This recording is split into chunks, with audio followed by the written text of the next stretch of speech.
மைத்துனர் அரெஸ்ட் பண்ணுறாங்கன்னா நல்லா புரிஞ்சுங்க, இவருக்கு மைத்துனர் தான் ஆப்போசிட்டு.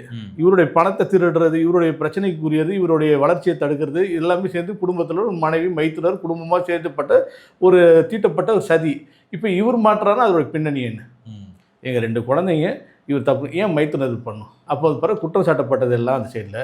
இப்போ இவர் இப்போ மேலே எந்த ஒரு ஸ்ட்ராங்கான ஒரு கேஸ்லாம் என்னென்னமோ பண்ணி பாருங்க. இல்லை இப்போ அவங்களோட சூழ்நிலை எப்படி இருக்குன்னா, தெரியாதனமாக கேஸ் கொடுத்துட்டோமோ, ஐயோ தெரியாதனமாக கணவரை மாட்டி விட்டோமோ, ஐயோ இப்போ வந்து பாரு சொல்லுவாங்கள்ல, அதாவது என்ன ஒரு பழமொழி வர நல்லா இருக்குது, இந்த வேலியில் போகிற ஓனனை எடுத்து வேட்டியில் விட்டுட்டு கதைன்னு சொல்லுவாங்க.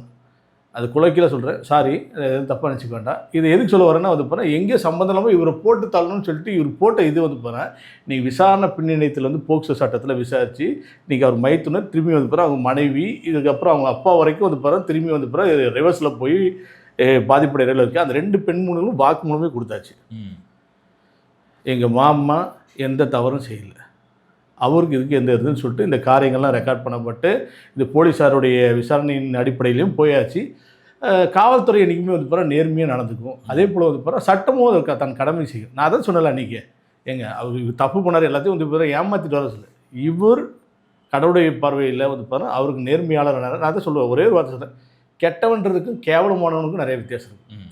குறை இருக்கலாம் ஒரு மனுஷன்கிட்ட, குற்றம் இருக்க முடியாது. அப்போ வந்து பாருங்கள் நீங்கள் வந்து பாருங்கள் ஜான்ஜபரை முடி வெட்டியிருக்கார், ஜான்ஜபரை பேண்ட் போட்டிருக்கார், ஜான்ஜபரை கிழிஞ்சி சட்டை போட்டு, இதெல்லாம் அவருடைய குறையாச்சுக்கலாம். ஆனால் அவர் மேலே குற்றம் சுமத்துற அளவுக்கு எதுவுமே இல்லை. ஆனால் இதெல்லாம் நடந்ததுனால நீ குற்றம் சுமத்துனாலும் ஒன்றும் பிரச்சனை. இப்போ வந்து பாருங்கள் கேஸ் ஒன்றும் இல்லாமல் சொல்கிறது நிர்விசாரமாக போயிட்டுருக்கு. மேபி இன்றைக்கி வந்து பாருங்கள் என்ன நாள், இன்னைக்கு 24. 24. என்னுடைய கணிப்பு சரியாக இருந்தால் சொல்லுவாங்க, இந்த பைபிளில் நிறைய தீர்க்க தரிசனம். நான் இப்போ அடித்து சொல்லுவேன் என்னென்னா, நாளை நீங்கள் எதிர்பார்க்கலாம், இல்லை இந்த வாரத்துக்குள்ளே எதிர்பார்க்கலாம், ரிலீஸ் ஆகிடும், சீக்கிரம் அவர் ரிலீஸ் ஆகிடலாம், ஜாமீன்லையும் வந்துடலாம்.